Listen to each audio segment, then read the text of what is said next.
Hey everybody, this is the Sliders Review. I'm here today to talk to you about Fear the Walking Dead Season 4, Episode 1, What's Your Story? So, about a year or maybe two ago, I used to review all the early seasons of Fear the Walking Dead.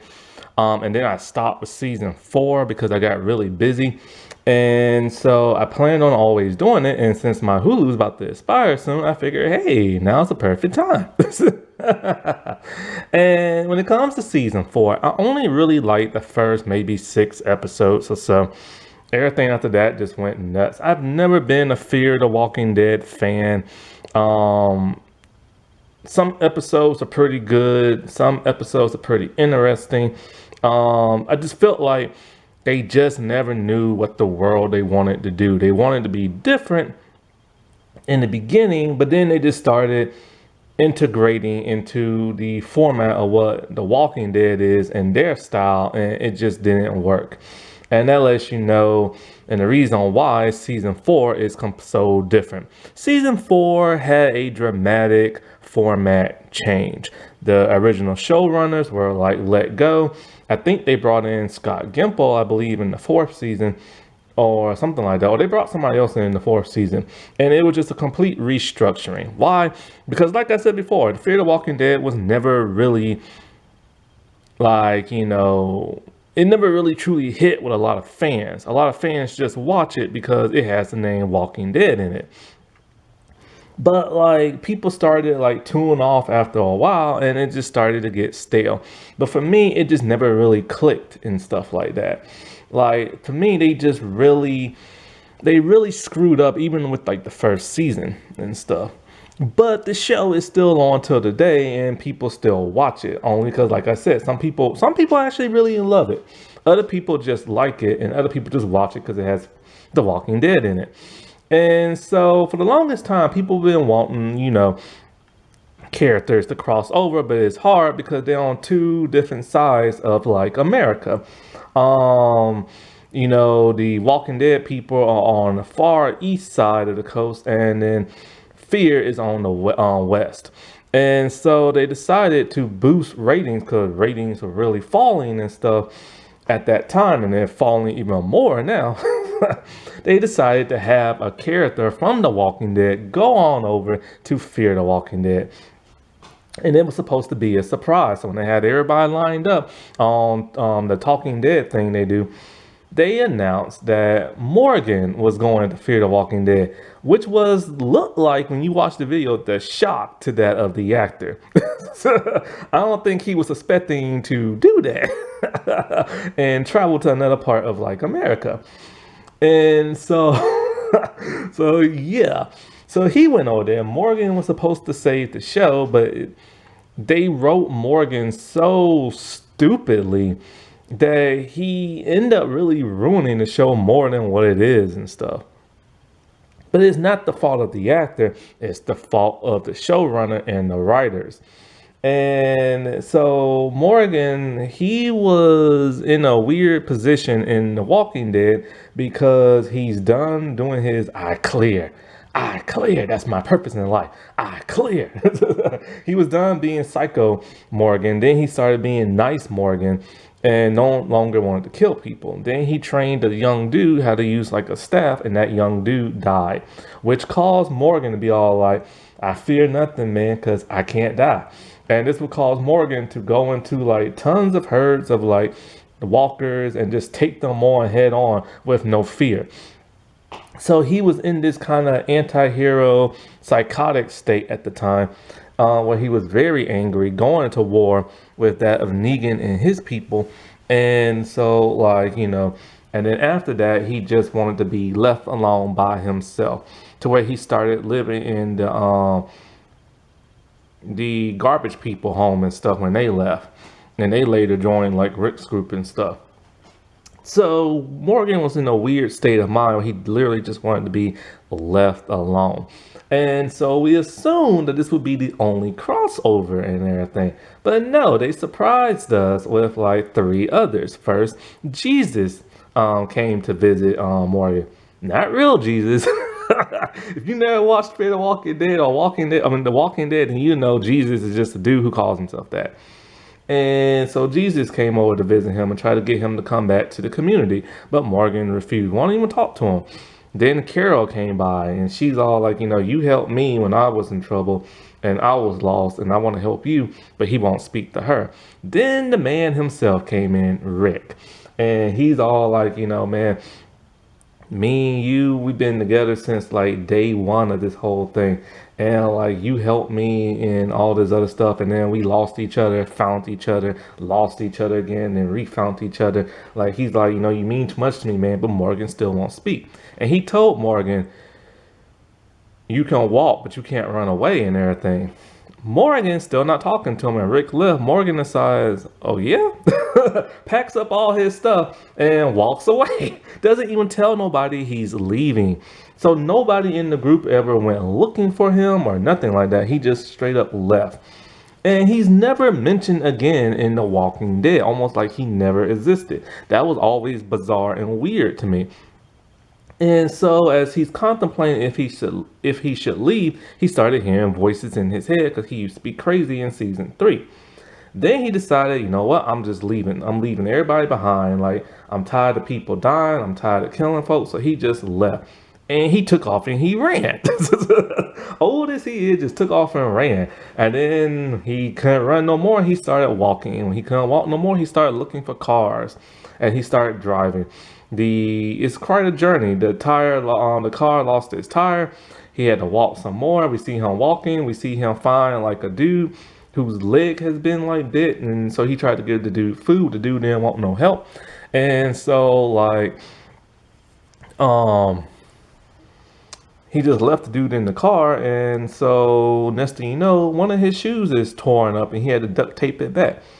This was really interesting and unique. He went all the way from the East Coast all the way to the West Coast near Texas and stuff. And so when it comes to those other 3 crossovers, they're not real crossovers, they're just cameos because they never truly interacted. So this also pissed off fans to where the dude whose face is half burnt, I forget his name, he later crossed over into the show in a very stupid manner, him and his wife. And it's just ironic they all able to find each other, and it's just so stupid. Anyway, so this season is interesting for me because it's actually the first half of season 4 I actually enjoyed. And this is the first time I ever enjoyed Fear the Walking Dead. And I was like, yeah, I'm totally feeling like, this season and everything. And I was very shocked and surprised. I'm like, I finally like this show. The format changed at work. I like Morgan, even though, they kind of ruined, I'll get to that later. I like Morgan. And I like the two new characters they introduced in this episode, Althea and that of John Dory. And so like, but then there was a huge mystery with this season. And next thing you know, after that mystery was revealed, then the show just started to suck again. It just really started to suck. And then it just never picked back up. Oh, I swear to God. So anyways, then we get to a scene where like, cause see, before all this stuff of Morgan traveling, first we see a man dressed with a cowboy hat. And he's eating beans by himself out in the woods. Oh, also let me mention, when they started this season, they had a stupid filter on it, a muted filter, that made everything look grayish. I hated that so much. Anyway, we see this dude. He's John Dory. He's wearing a cowboy hat. He's eating some beans out in the woods by himself. He hears something, and he thinks it's a person. He tells that person, he doesn't bite. He's just looking for somebody to talk to, be friends. He hasn't talked to nobody in over a year. And he's a very lonely man. And he just wants like somebody to be friends with. He said he did talk to some lady. They got together, but then she left and he's looking for her. Now, when John Dory first introduced into the show, he had a bit of a slur to his speech, and he had a bit of an accent. That later left in later seasons and stuff. And I completely forgot about that until I rewatched the episode. And so he's just like, pleading to whoever's out there in the woods, just come and talk to him and stuff and all this crap. And then we see a walker come out. So he shoots the walker. And behind the walker is Morgan getting ready to stab the walker. He asks Morgan to like stay and everything. Morgan refuses. He's all like, "Look, man, I got beans and I got books for you to read." And he's literally, he felt bad for John. He's literally just looking for like a friend. Well, Morgan, he finally convinces Morgan, and Morgan sleeps in one of the cars. But then Morgan decides, you know what, I just want to be by myself, because that's literally what he keeps telling the man. And so he leaves in the middle of the night. And when he comes upon like a campsite, he gets jumped by some dudes. And so these dudes are stragglers, and they're looking to off Morgan and steal all his supplies. In comes John Dory and shoots the stragglers like gun out his hand, because John Dory is a gunslinger, a marksman too. And he has an old school pistol, like a very old school pistol from back. And so like probably back like in cowboy days and stuff, like that's how old school it is. It was an antique left behind by his father and stuff, and he gave the other to that lady he likes. And so he tells the guys, "Have you seen another gun that looks like this?" and all kind of stuff. But then he gets jumped and everything. And so they're looking to kill both those dudes until a woman shows up, a mysterious woman, in a SWAT vehicle. Her name is Althea, but they call her Al, and she knows the stragglers. And apparently she likes to hear people's stories and likes to record them on videotape. And so basically, she tells them, "Look, man, I got some food for y'all and everything," because she's talked to them before and she knows she can't trust them.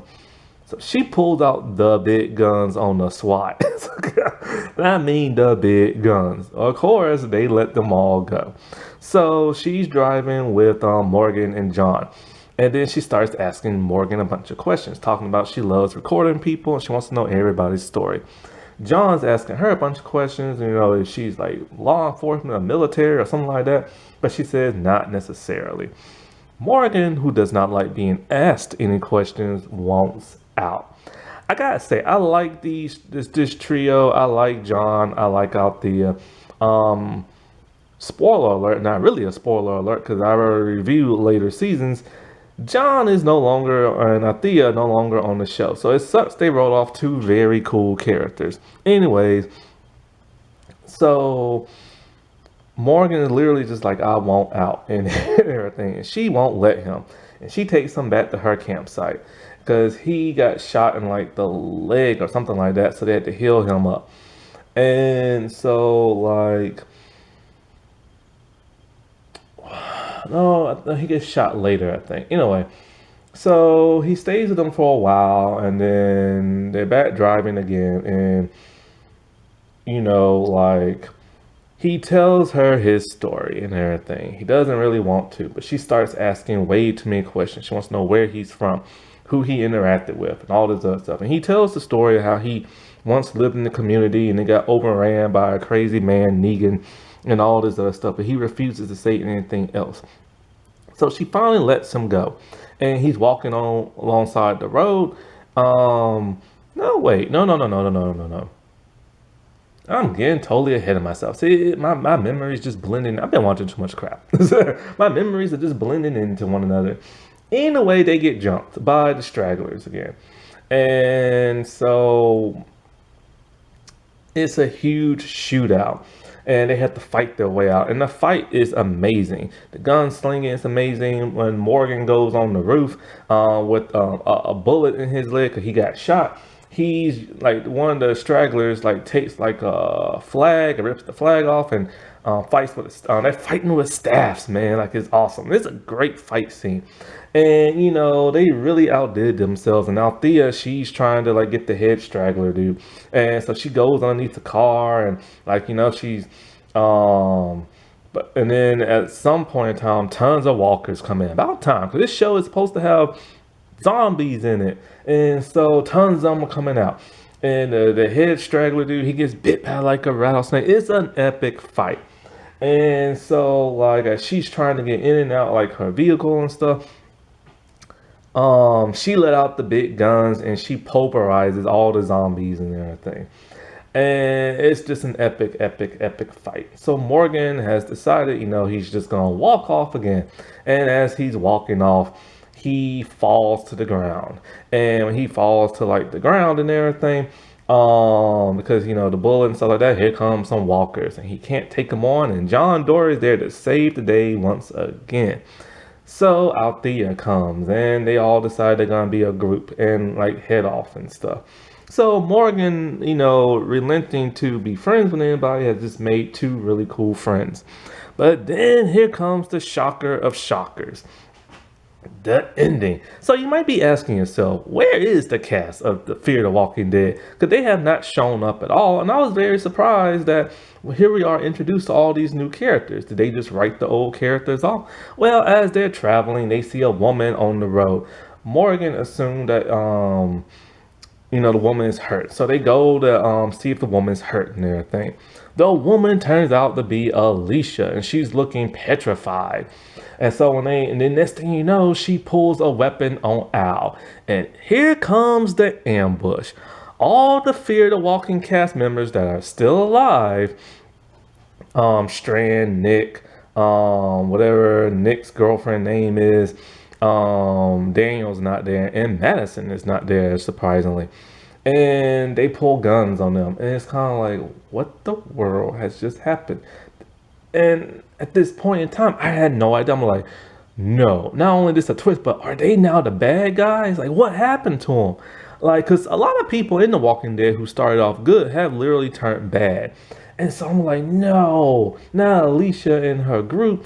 And where's Madison and stuff? So it left off on a huge cliffhanger and everything. This was really how the like kickstart of a series that was like literally dying, and I'm not kidding. Like the ratings were terrible in the last couple of seasons, and they had to bring in new showrunners. But that ending twist was just something out of like they pulled like a rabbit out their butts with that twist ending, and it was awesome. Alrighty, well I'll talk to y'all later. Bye.